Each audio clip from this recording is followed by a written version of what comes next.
All right, here we go. Welcome back. Let's go. All right, welcome back to the Daily Traders podcast. This is episode number 39. I'm your host, Mark. This is my co-host, Jack, and we're back. Today, we have Thomas Kralow, who is a crypto hedge fund manager. Glad to have you, Thomas. Welcome. Thank you very much for having me. It's a pleasure to be here, guys. Yeah. I was just saying, I'm like hardly awake here, so I'm hoping the caffeine will kick in soon. It's 9 a.m. You're in Dubai, so we're glad we could get you on. Little time change difference there, but it's good to have you either way. How's the weather in Dubai? I've heard it's pretty great. It's getting very hot, man. It's like beyond 100 degrees already. It's crazy. Yeah. Do you live there year round?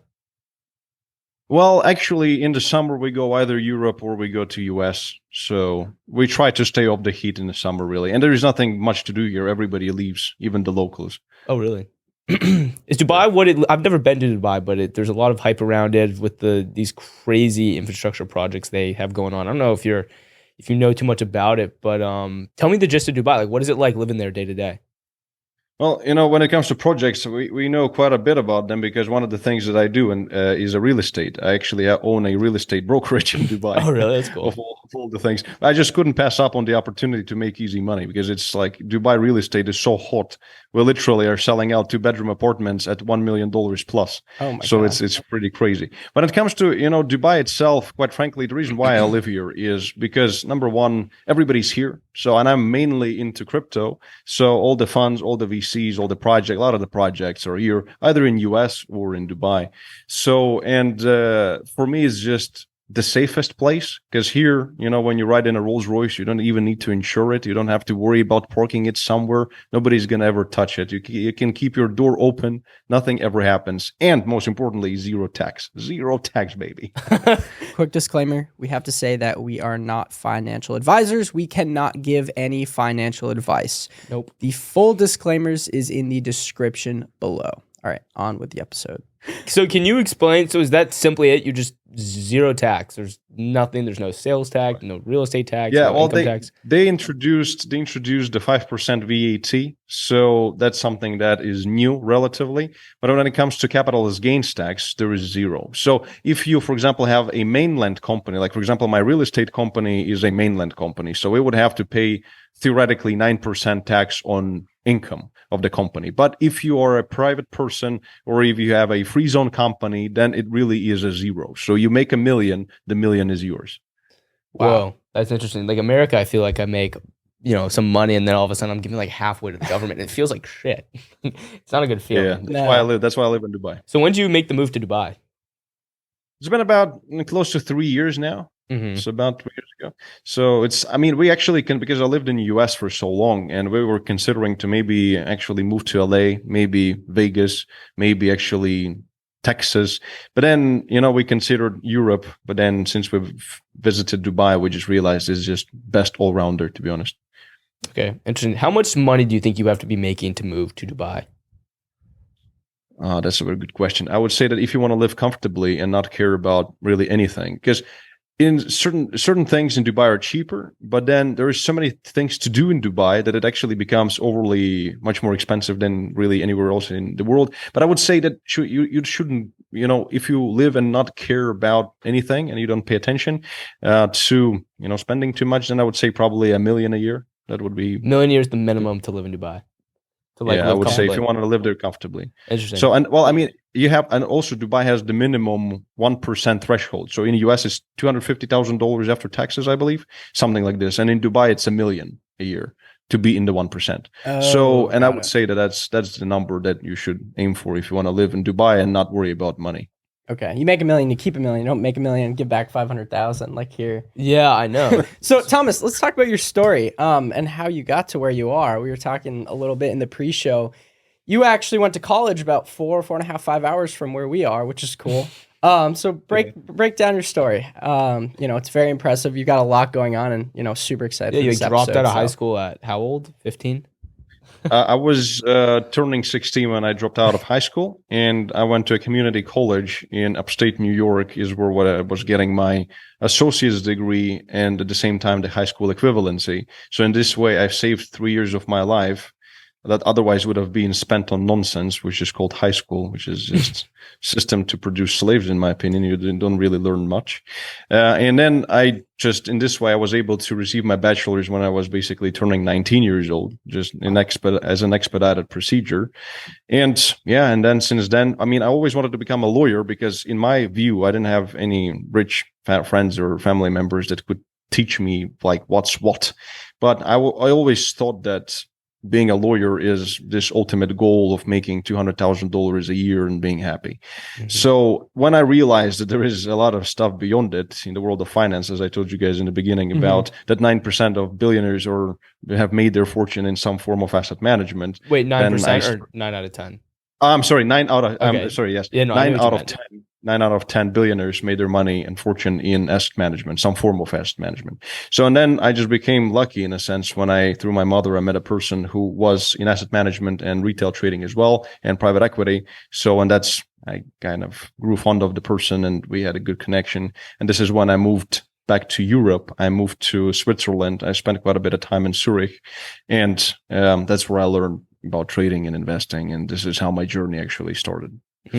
So we wanted to take a second to thank this week's sponsor of the episode, thedailytraders.com. Now, if you guys are interested in learning how to trade in the stock market and seeing my exact trades, I post my entries, I post my exits, and a lot of people join so they can follow along and essentially copy my moves. So if you're interested, the first link in the description will give you access to the mentorship group. We'll throw a discount code there. And with that said, on with the episode. Okay, so that really plays into like, how important and vital it is who you surround yourself by, because if you never met that guy, I mean, you said in the pre-show you might still be a lawyer and at best upstate New York. So how do you think, people who are striving for more, want to be successful, and they need that type of connection, what do they do? Because it's not like you can just snap your fingers and then all of a sudden you have a great connection that's going to mentor you and guide you to be successful. Right. It's all, you're right. I think that these days, because across all my companies today, I employ almost 50 people, all real estate and all our funds and also marketing and our education courses, whatever. It's a bunch of people involved. And through the years, I learned that people are more valuable than money, than stocks, than even Bitcoin. I think that the biggest ROI you can ever have in your life is on people that you employ. Mm-hmm. So in this sense, I would say that for anybody who's starting out, it's actually the people who are around you. I mean, as Dan Pena, I'm not really a fan of him, but as he said, show me your friends, I'll show you your future. Mm-hmm. So he's right about this. So for me, how to find these kinds of people, I mean, that really is up to you. It's social media, man. I think that these days you can connect with Andrew Tate if you really wanted to. So it's all about just being out there. I've seen a guy, actually, to give you an example, there is a guy from Sweden. He is supposedly into marketing.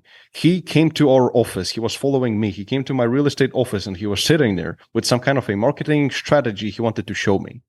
And now he ended up working with us. And so in this way, he gained access to me now, which theoretically by extension means he has access to, well, theoretical access to my network. So this is, and he just came from Sweden randomly. He's just out there looking for fucking people. Wow. So it's just anybody can do it. Most people just choose to sit at home, smoke weed and do nothing, and then complain that the money is only for the rich and richer criminals. I love that point. We had a guest on, Cardinal Mason, who had a TikTok saying that like photographers, like if you want to network with people, like you should be a photographer and like take photos of rich people, because then you'll just meet all of their network and everyone else through that. It's kind of the golden job. Yeah. Okay. So like obviously like being in a network who's pushing you forward and adding value to your life is very, very important. But how do you know if you're in a friend group or network of people that isn't necessarily pushing you forward in life? I saw some content on your Instagram about this, some ways you could tell that maybe a friend group isn't the best for you. It's toxic. It's not meeting your bottom line of being successful, if that is your bottom line. I think that there are two things that I'd be looking at. Even in my corporate meetings, if I'm sitting at a meeting and I'm not contributing, I leave that meeting, and I let my team take care of it. So I want to be contributing. So it's just understanding your value in a conversation. The same thing when it comes to your surrounding. If you're sitting there and you're just telling your friends about what you've done and your achievements, and you feel like you're showing off, or even worse, your friends are saying, "Oh, stop showing off." This is the wrong people, because sharing about if you've made like $50,000 yesterday in one day at the age of 20 something. This is beautiful. You should be able to share this and not feel remorse for sharing it. If everybody's a loser around you, it doesn't mean you should shut up and not talk about what you've done if you've done good. So that's also another metric. And yeah, I think that this is the most important. Okay, so balancing friends. I want to talk about balance because I know you have a wife, and I want to talk about how you balance that work-life relationship. And I know that's hard for a lot of people. Kind of, where do I, put a line in between things? I don't know how much your wife is involved or if she's not at all, but you want to talk about that? Yeah, everybody has, there is no, I think, final recipe that works for everyone. As for myself, with my wife, we've been together for 5 years. We've been married for 3, I think. And then we've been all together for almost 6 years. And as for us, it's not about finding the balance. It's just the life itself. I mean, she respects my hustle. Yep. She understands as to what I do, and she enjoys the fruit of that labor. And most importantly, she actually helps me with a lot of the stuff. A lot of the team members that I have today are thanks to her. A lot of the ideas that I have when it comes to marketing are thanks to her. So when you have a certain vision for yourself and when you understand as to where you want to be, your partner has to share this vision. And when that partner shares that vision, you wouldn't have a problem of finding the fucking balance. It's not about the balance. It's about the chemistry between you two. It's going to be always just perfect atmosphere when you're like-minded. That's all. So we're just mega like-minded.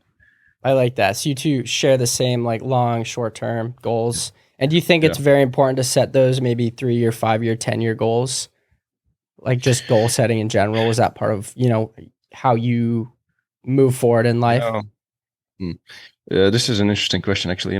I never set goals, even for my team members. I look at things different. Like even for my hedge fund, some would say like, what's your goal to raise? Do you want to raise $100 million for your hedge fund this year? To be honest, I don't have this kind of a goal. My goal is to do my best to reach the highest height I physically and mentally am capable of reaching in the shortest period of time. And this is the mentality of all my team members in my team. So we're not setting goals, because if, for example, you have a goal of 100 million and within 12 months and within 3 you reach 100 million, then what? You're going to just sit there and do nothing for 9 months? So you know what I mean? So in this sense, I don't have any goals and timeframes, because they can be very disappointing, number one, and very discouraging to keep pushing, number two. Okay. So company culture set at the top with you. How do you, spread that culture? What do you do to, keep your employees on track? Keep them motivated. Get them motivated, keep them in the same kind of mindset you are. That's like super hard. Even, with me, I have several employees, and it's something that I'm, constantly working on as being a employer, boss, what have you, or, with your coworkers, how do you balance that? So for me, I always try to, because I have a very rigorous concept of how I hire people. There is many stages and steps and analytical things that I do even during the interview. I ask so many different questions that seem ridiculous, but I do actual certain conclusions based on the answers. And mostly I try to hire people who are extremely hungry.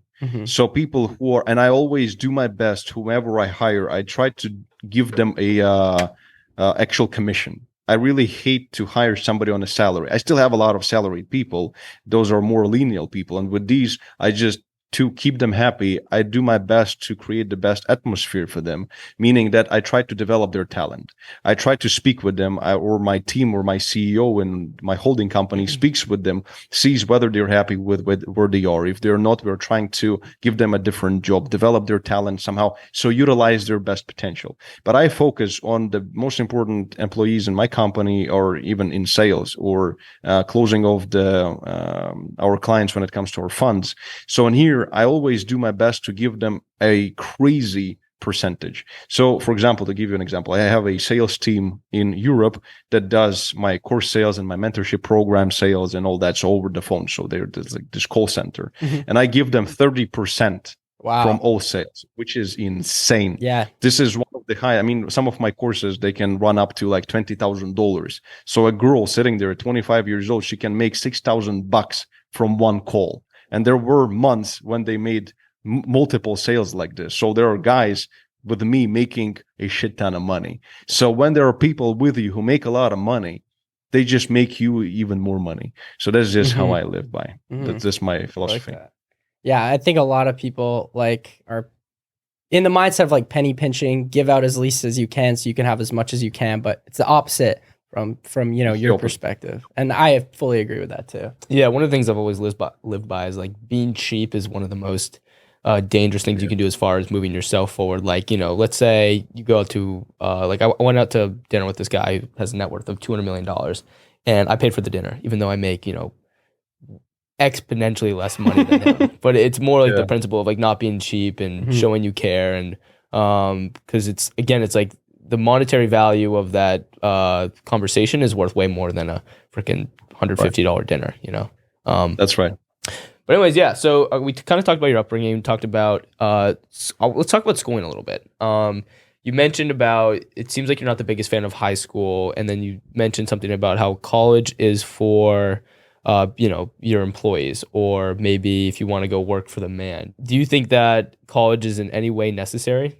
Like when does college make sense, and when does it not make sense? I think it makes sense as a safety net in the very beginning.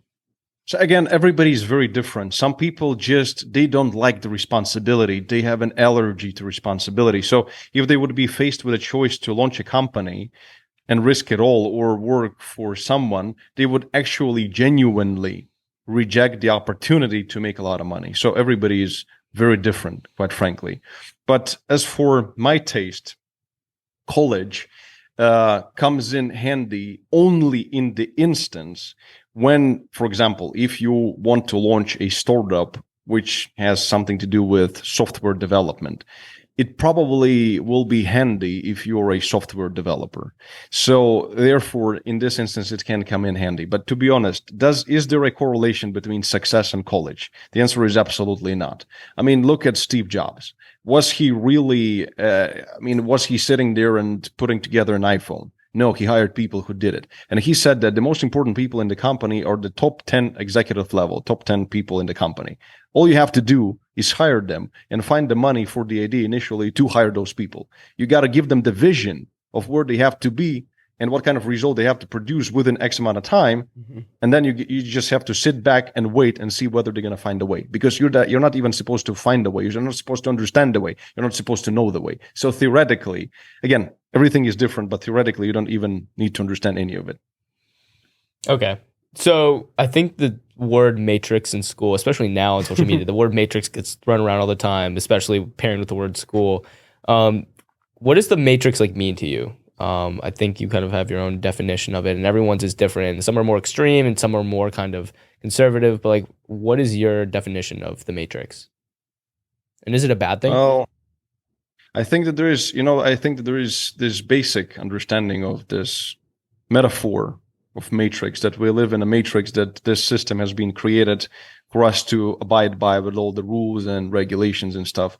And that's certainly the case. If you look at, all the things that make the most money, you aren't going to learn these things in a university. As so many people have said already many times online, that when you're going into a classroom and you're learning finance from a dude that is wearing the same shoes for the last 20 years because he cannot afford a new pair, it makes no bloody sense really to listen to this guy, go on about some statistical probabilities of a turnover. It just makes absolutely no sense. So in this sense, real money making skills are not taught at universities. So that's, certainly it is the matrix in a negative sense. So, and that's why a lot of people say breaking out of the matrix and being from the other side of this whole pie, so to speak. But then there is another type of matrix, which is more personal for me, and that is the understanding of the fact that everything in life is binary. Everything can be reduced down to zeros and ones. And since, one of my passions is biotech, and that's what I want to get into ultimately, and I'm really interested in genome studies and the prolongation of life, so longevity.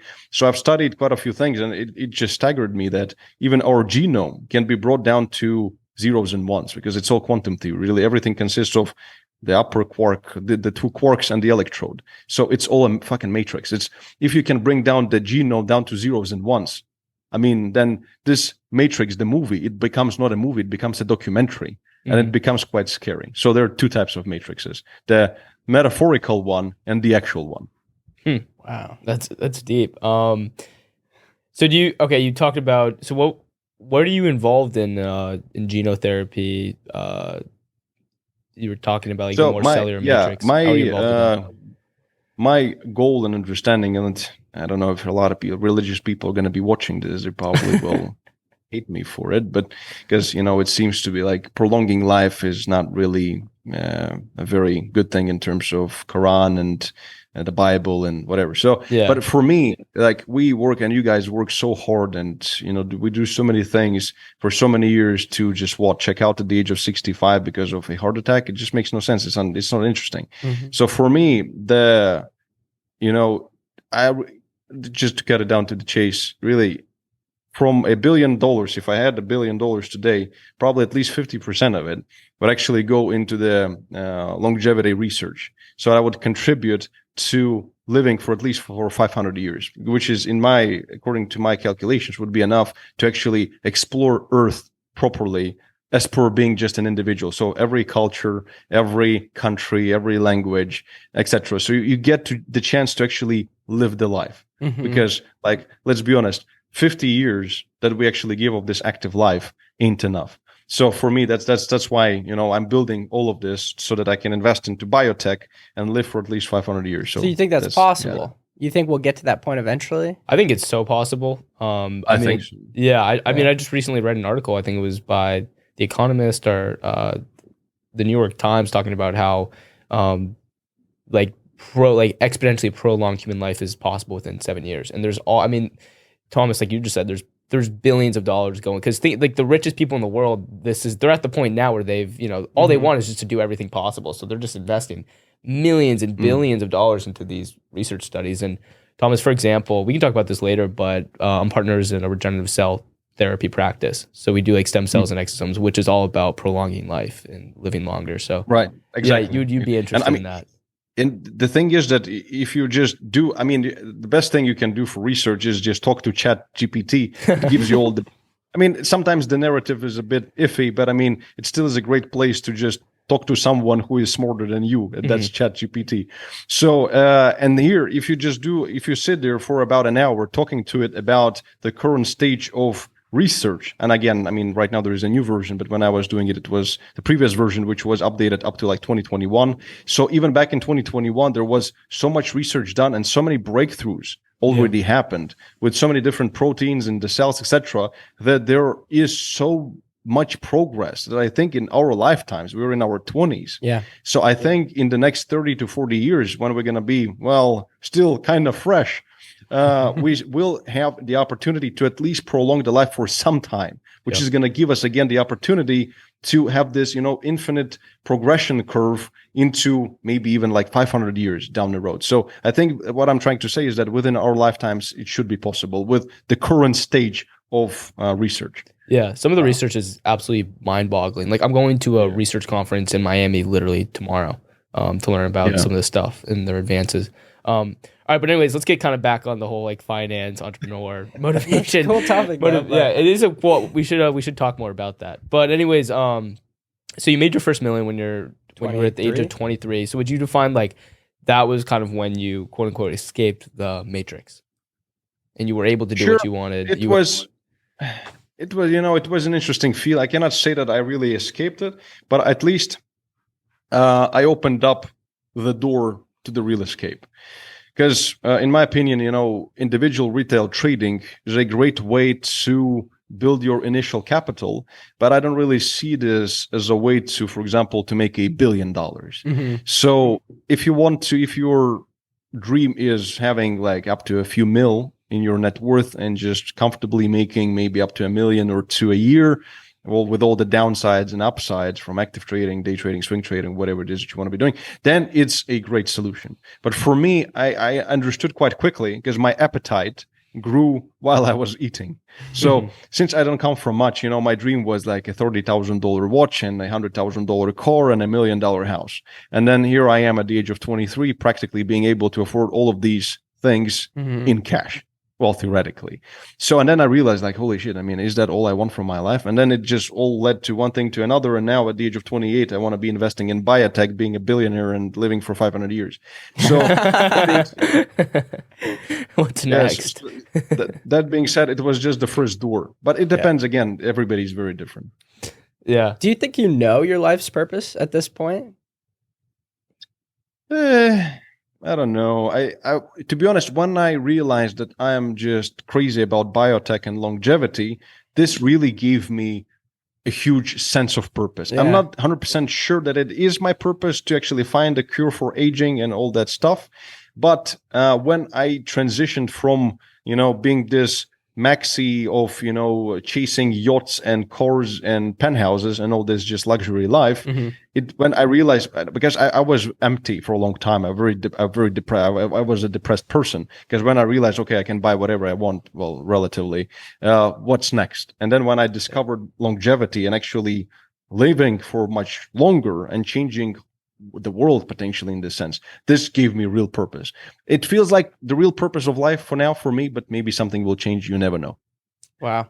Yeah. So you said you were chasing, that rich lifestyle, cars, watches. I think that's a lot of people. I mean, can we just talk about a couple purchases you've made, like maybe Like, dumb purchases What's the most outrageous thing? Any purchases you regret? that you look back on? You're like, why did I buy that?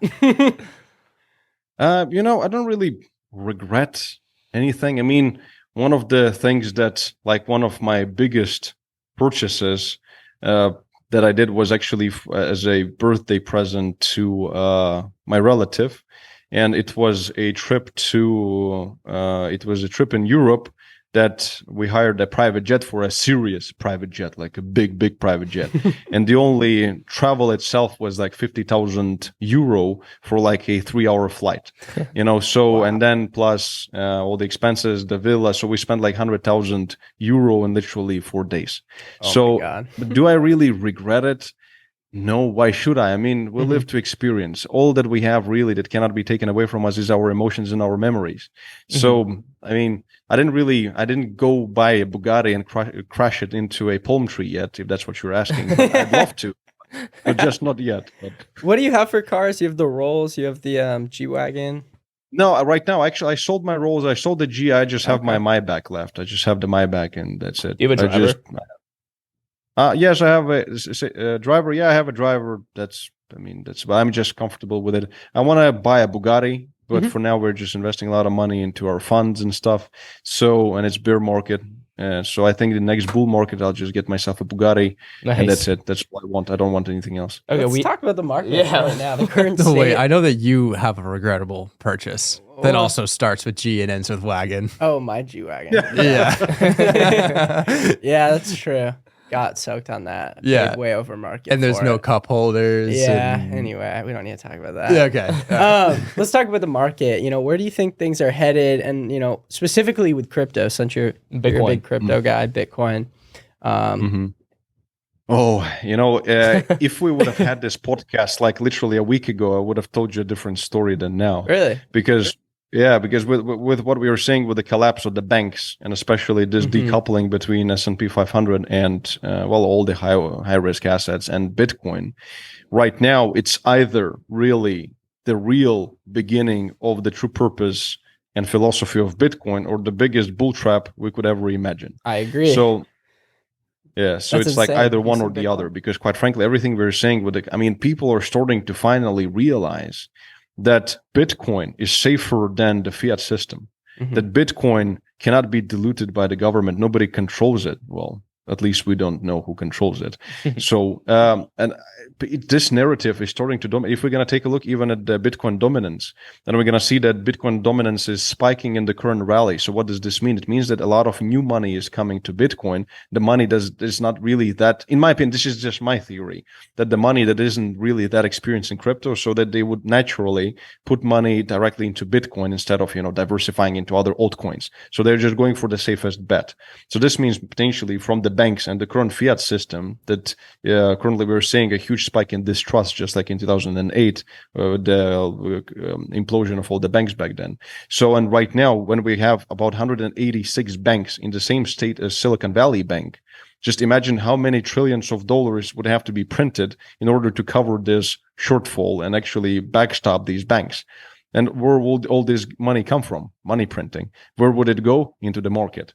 So, and then if we don't trust bonds, just like we were saying, this whole problem is because of the these big treasuries. So the same, and bonds. So that's why the banks are actually going under, because the value of the bonds actually went down because of the interest rates going up too fast and the banks couldn't react. So considering all of this, where the money would go? Bitcoin, gold, maybe. Mhm. I mean, gold is just outdated rubbish. So I mean, it still is. It's not bad. I have some gold, but not close to as much as Bitcoin. But yeah, so for this narrative, and especially right now, Japan is injecting liquidity. China is doing the same thing. The Chinese nationals are sitting at $2.4 trillion of savings from all the COVID lockdowns and stuff. So, I mean, and all this money could potentially be going into retail trading, into crypto through Hong Kong soon, since mainland China is not really opposing Hong Kong's moves into crypto. So, yeah, I mean, a lot of shit is lining up for Bitcoin right now. Mm-hmm. Whoa. Okay. That's a really interesting take. All right, so we wanted to take a second to thank this week's sponsor, thedailytraders.com. Now, if you guys are interested in learning how to trade in the stock market, I'm actually going to be giving you access to copy my exact trades, as well as 30 plus videos breaking down my entire trading system. So I will put a link in the description below to my mentorship group. If you guys are interested, I'll have a discount code there, which will hopefully help you out. So go ahead, check that out, see if it's something you're interested in. And with that said, let's continue. You talk about your hustle story growing up in New York. You were like picking up people's random trash, another man's trash, another man's treasure on the side of the road, refurbishing it, selling it. Now that sounds like the craziest like hustle. Tell us about that, Yeah, and then saving up all this money. Yeah. I was at the age of 16, 17, and 18, and I was making close to, like, my best month. I remember it as to date was close to $10,000 Yeah. that I made. And Just- I mean, in US, because I went onto Craigslist, I went to this free section. There was, I don't know what about today, because it's been like literally like almost 10 years ago, but there was so much shit in free section, which actually could have been sold for $20, $50, $100, $200. So, and I remember also that I would post on Craigslist ads about that I'm buying iPhones. And at the time it was, I think, iPhone 4, iPhone 5. So something that would be worth, let's say, just for the sake of the example, it would be worth $500. The person would call me and say, I have an iPhone. I would give him $350. Most people would tell me to go fuck myself, but some people would actually sell it to me. Then I'd put it on the market for $470, and 2 days later I'd sell it at $450, so I'd make $100. And I would just keep buying like one iPhone every single day, and it was only one of the things. So it was quite crazy at some point. Yeah, it's quite the hustle. So, and then you put all that, and then you met this finance guy through your mother, and then you got into trading, and then you lost pretty much all that money. Well, like 70% of it. I had like 4,500 left. That must have been like heartbreaking. Like how did you deal with that? Losing all that? Like you worked your ass off for this money. You thought this was it, and then all of a sudden it failed, and you're like, oh shit, now what? Like, were you immediately, let's keep trying this, or what happened? See, quite frankly, I mean, this is probably going to be too open about for the audience, but at that time I was developing a big problem with alcohol, because that's was one of the ways how I was dealing with it. So, and that's why at the age of 22 I actually quit drinking for good. So I'm sober for like almost more than 6 years at this point. Good for you. So, and it was, one of the ways was alcohol. And then at some point I just realized that I was in such deep shit because I gave up on my life in the United States. And I basically I wasted 6 months of my life learning from a person. And then I wasted basically all the money that I've made.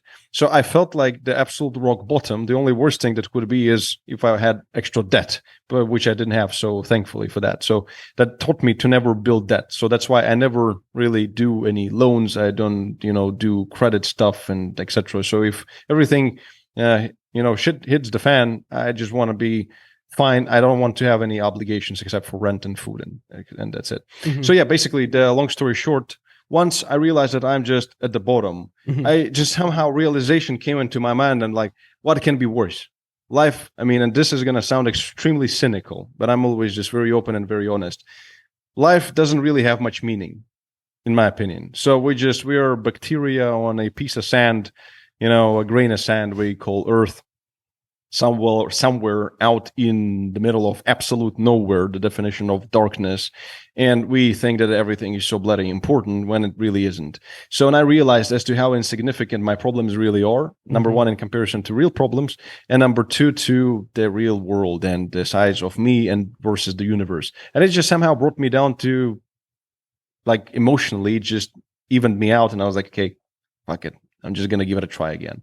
So, but it just came to me, this realization that is just insignificant. Well, and plus I was drinking a lot. So that's the two things really that carried me through it. Yeah, I've heard you. This isn't exact way you said, but it was to the rhyme of this, where you on your Instagram where you talked about how drinking alcohol and drug use is cynical to success. What is it like? Do you think you can be successful with drinking a little bit on the weekends, smoking a little pot here and there?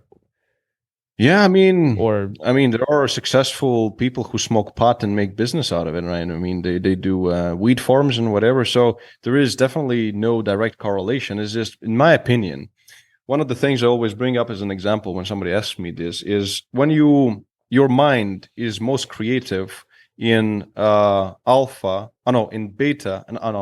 in alpha and theta states of mind. So usually when we are awakened, like right now we're talking, we're emotional, we are in beta state of mind. So all the high frequencies in the brain, everything is happening so fast. And at this point, the brain isn't really mega creative. So the creativity comes in at alpha and theta states of mind, and especially delta. But delta is when we actually sleep. So, and the only way to achieve theta or alpha states of mind is when you're falling asleep, when this feeling, once you're almost asleep, but you're not. So this is like this state between awakening and sleep is alpha and theta. So basically when I'm going to get to the point, I promise. So when you're doing drugs, you're falling asleep very fast. So when you're doing, when you do alcohol, you just fall asleep, you're numb. So it's just in my experience, most of my crazy ideas, revolutionary ideas when it comes to my company formations, my products, my marketing, my whatever, came to me when I was actually in alpha and theta states of mind. When I was actually, I was almost asleep, and a thought would come to my mind. I would be so creative. I would be like, fuck, I need to run to the office right now and write this shit down. And then for like half an hour, I would be mega creative. I would have crazy plans in my head. And then at some point it would just go away. And I was like, I didn't understand why until I learned these actual frequencies of the brain, because I would go back into beta.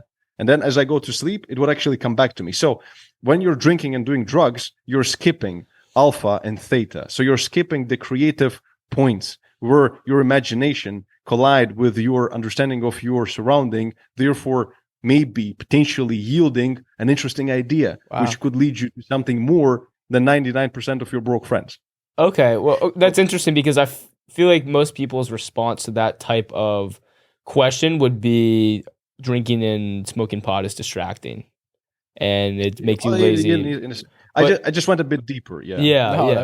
That was really good. Never heard of that. Yeah, me neither. That was cool. That's super interesting. Really put some weight on the saying, let me sleep on it. I heard a really good quote. It was like saying that never make an important decision like at night. Sleep on it and then make it in the morning when your brain is fresh and clear. So I love that. And now that I think about it too, most of my like good ideas, best ideas that I act on now were happening just kind of like when I was just laying in bed thinking about it. I just wrote it down in my phone notes and looked at it in the morning. Same. That's the thing. This is different states of mind. But in general, quite honestly, I'm not saying that sometimes having a beer or a joint, whatever. I mean, I used to do some of that when I was 420 time, and Call of Duty was my thing back in college as well. I did my fair share of that stuff.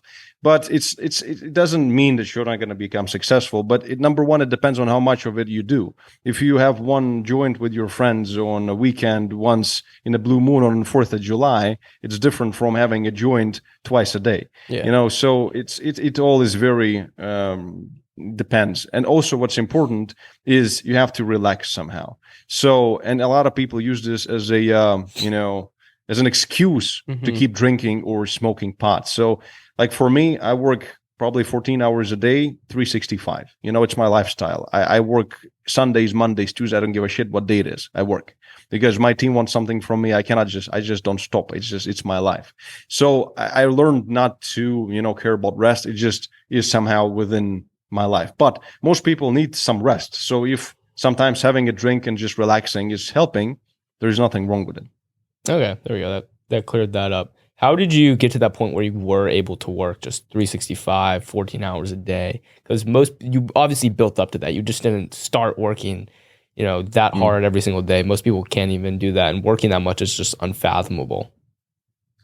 I'd say for me personally, again, everybody's different. For me, it's like when you realize that, for example, a year ago, you were making X amount of money, and for example, the other day I had a good day. We had some good sales. I had a good trade. I currently have a trade open. Maybe I can even, let's not pull it up, but I could show it. I have $80,000 in profits in my Bitcoin long trade.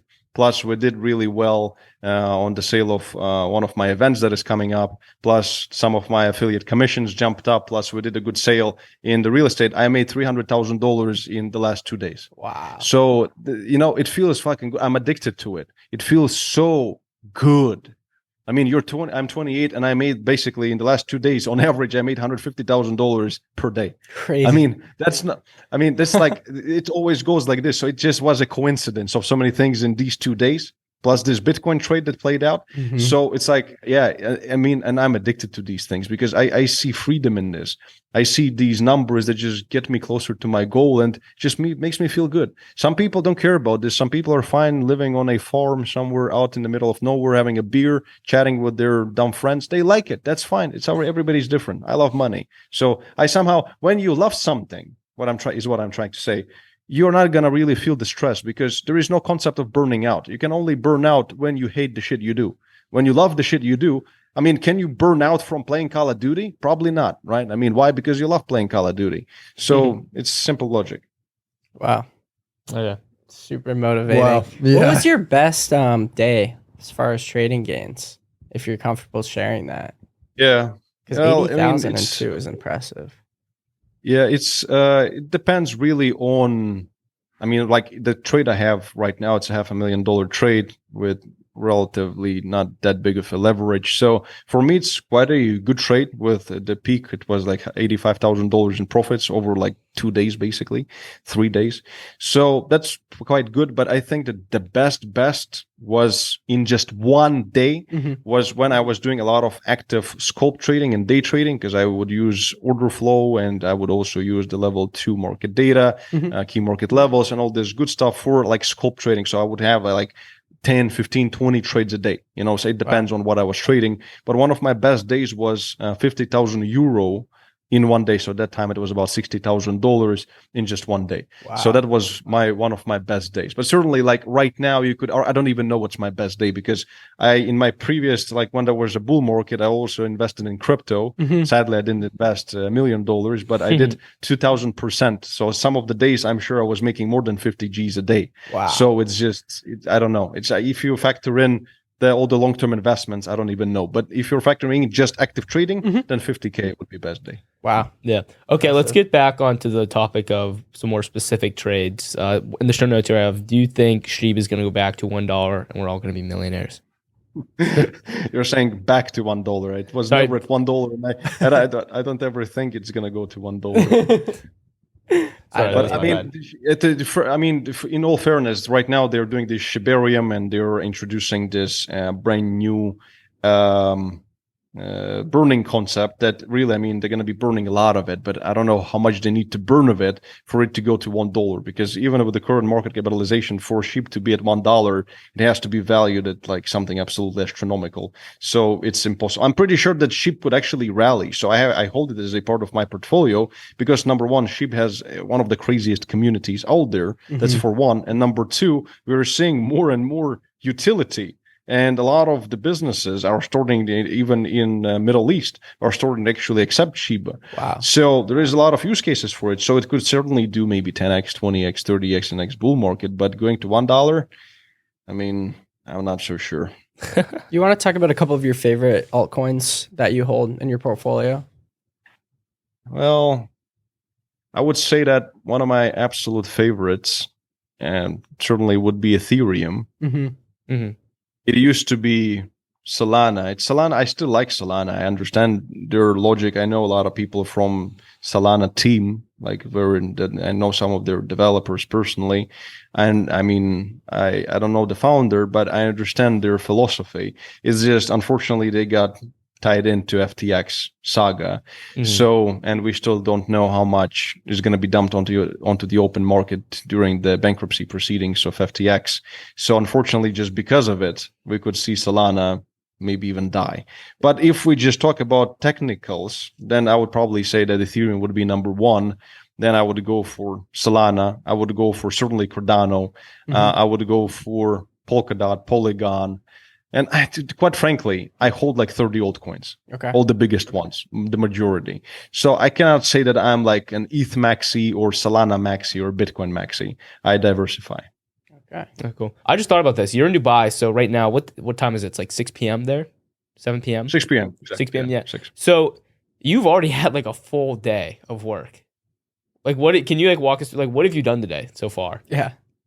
Yeah, well, that's a long one. Actually, recently did on my YouTube channel, I did my day in the life. Yeah. Usually when I wake up, I immediately go to my daily workout. So my daily workout is basically just me working out in front of the TV in my bedroom. But I'm watching all the news and I'm consuming for about an hour. So while I work out, I watch all the most important news, all the fundamentals, macro, whatever happened, other YouTube channels, and so that I understand what happened over the night while I was sleeping. Then immediately I go to this office where I'm sitting right here. I do the work with my investors and all the stuff that is related to my venture fund and the hedge fund. Then I do my daily YouTube video, so the daily update on the markets. Then I get in a car, which is my office number 2, because it's a very comfy. In my back, you get a table and stuff. So then on my way to my third office, I work with my students because I have a lot of VIP students, which is also a big business for me, education business. So I work with my students along the way. And as I reach the office, it takes me anywhere from 10 to 20 minutes, depending on the traffic. I just focus on real estate. So that's just how my day looks. And then usually until 4, 5, 6, I'm in the office, in the real estate office, and then I get on with any meetings I might have, any podcasts such as this one, then also any events, networking events, etc. And that's pretty much 24/7, 365. Got it. What time does your day start? I know some people are like, get up at 4 a.m., cold shower. Is that you? Fuck that. No, no, for me, I need a minimum of 8-9 hours of sleep. Otherwise, I'm cranky, I'm broken, my brain doesn't function as rigidly, and it's just, I hate my life. So I go to sleep usually around 12-ish, and I wake up around 9-ish. So full on 8-9 sleep for me is mega important. I don't believe in this nonsense of not sleeping, doing for me, it's like a recipe for a heart attack, nothing else. I agree. All right. This has been a great episode. I think we're going to wrap things up here. I hope you guys have enjoyed. Thomas, it's been a pleasure. If you guys want to find Thomas, we'll link your Instagram below, which is, you want to shout out your handle? Yeah, it's Thomas Kralow. It's same Instagram, YouTube, Twitter, TikTok, everywhere. And you have like almost 800,000. So guys, go check out Thomas, check out his YouTube, TikTok, Instagram. And Thomas, thank you. All right, guys, thanks for watching, and we'll see you in the next one. Thomas, thank you so much for coming. Yeah. Bye, guys. Bye. Yes, thanks, guys. Peace.